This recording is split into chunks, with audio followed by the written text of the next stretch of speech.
राधे राधे। मैं आपके सामने एक प्रेरक कहानी लेके आई हूँ जिसका शीर्षक है कान्हा जी और उनके सफ़ेद बाल। एक बार की बात है, किसी नगर में एक राजा ने एक मंदिर बनवाया जिसमें श्री कृष्ण की बहुत ही सुंदर मूर्ति रखवाई, लेकिन उसकी कभी पूजा नहीं की। पूजा करने के लिए मंदिर में एक पुजारी को रखा गया। पुजारी रोज नियमित रूप से कन्हैया जी को नहलाता और बड़ी ही श्रद्धा भाव से उनकी पूजा अर्चना करता। राजा भी रोज कान्हा जी के लिए एक फूलों की माला भेज देता था और जब वो दर्शन करने आता तो पुजारी उस माला को उतार के राजा को पहना देता। ऐसा करते करते पुजारी की भी उम्र बीत चुकी थी। एक दिन किसी वजह से राजा नहीं आ सका तो उसने एक सेवक के हाथ मंदिर में माला पहुंचा दी और कहलवाया कि आज वो मंदिर नहीं आएगा, इसलिए पुजारी उसका इंतजार ना करे। इतना कहकर सेवक चला गया। पुजारी ने हमेशा की तरह कन्हैया जी को माला पहना दी, लेकिन जब शाम हुई तो पुजारी ने यह सोचने लगा कि माला उतार के किसे पहनाई जाए।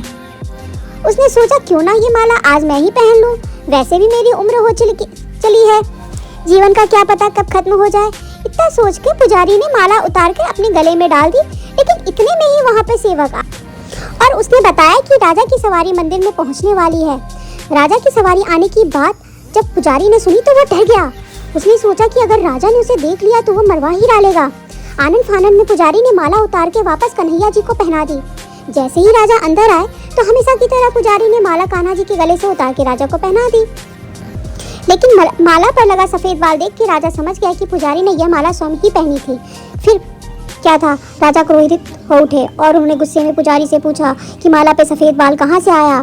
तब राजा की बात सुन के पुजारी डर गया और बोला ये तो कन्हैया जी का है। अब तो राजा और भी क्रोधित हो गए, क्योंकि कान्हा तो भगवान है और उनके बाल सफेद कैसे हो सकते हैं।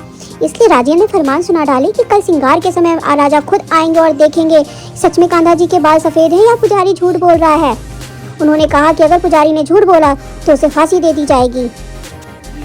राजा का फरमान सुनकर पुजारी का बुरा हाल हो गया। उसने सोचा अब क्या करे, कहाँ जाए, अब तो उसका मरना तय है। तब रोते रोते वो भगवान के शरण में पहुंचा और उसने कहा कि हे केशव, मुझसे झूठ बोलने का अपराध तो हुआ है, लेकिन हो सके तो मुझे क्षमा कर। पुजारी ने कहा हे माधव, आपकी सेवा करते करते मैं बुढ़ा हो गया हूँ, अब आप मुझे माफ़ कर दीजिए, ऐसी गलती दोबारा नहीं होगी। यही कहते कहते पुजारी की ना जाने कब आँख लग गई। सुबह होते ही राजा भी वहाँ आ गया और कहने लगा आज कान्हा जी का श्रृंगार वह खुद करेगा। ऐसा कर जैसे ही राजा ने कान्हा जी का मुकुट उतारा तो देखा कि श्री कृष्ण के सारे बाल सफेद है। राजा को लगा फांसी के डर से पुजारी ने उनके बाल को रंग दिया है। राजा ने सोचा कि क्यों न कन्हैया जी का एक बाल तोड़ के देखा जाए। राजा जी ने जैसे ही कन्हैया जी का एक बाल तोड़ा तो कन्हैया जी के सर से खून की धारा बहने लगी। यह देखिए राजा भगवान के चरणों में गिर के माफी मांगने लगा।